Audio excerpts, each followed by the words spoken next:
Hello everyone, how to convert text to numbers in Excel without formulas. So let's start. So here you can see I have data, the product and amounts.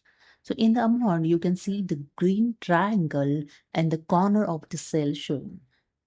So it's mean the some numbers are stored as a text. To convert to text to number, just click on the cell and click on this error icon. And here the second option, convert to number, and that's it. So needs text to number is converted. Okay. And the second way, I use here the Control Z to undo the action and select here the entire column and go to the data tab. In data tools group, click on the text to column and here click on the finish. And that's it.